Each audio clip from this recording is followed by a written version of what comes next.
Welcome to Study Loop. All right, so we have dry ice subliming. Dry ice is carbon dioxide. And if we want to know a pressure, we may want to use the ideal gas law, PV equals nRT. P is pressure, V is volume, N is number of moles, R is the gas constant, T is temperature in Kelvin. So we're going to have to rearrange this in order to find pressure. Divide both sides by V. But we're going to have to do some conversions. We don't know the number of moles, but we do know the number of grams of carbon dioxide. And so the molar mass of carbon dioxide is 44.01 grams.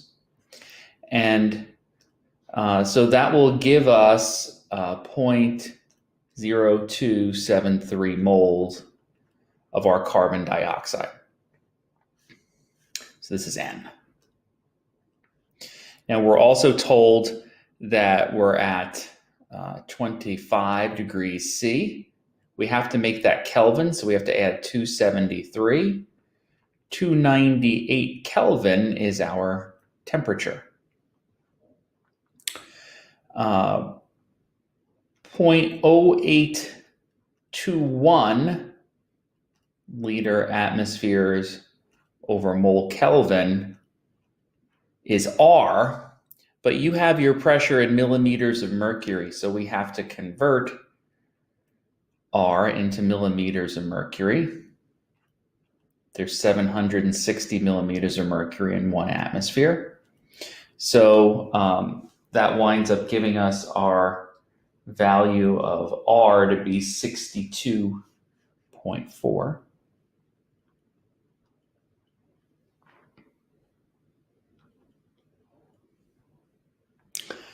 And V has to be in liters. So 755 milliliters.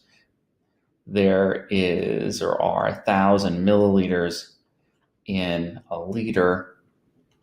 So 7.755 liters is V. So now we have NT, R, and V. We can solve for P. So we've got our P is nRT over V. So we have 0.0273 moles times 62.4 liter millimeters of mercury, because we made the change, over mole Kelvin, times 298 Kelvin, over 0.755 liters. And that gets us 672 millimeters of mercury. Now that's how much the dry ice contributed, but it was already at a pressure of 725.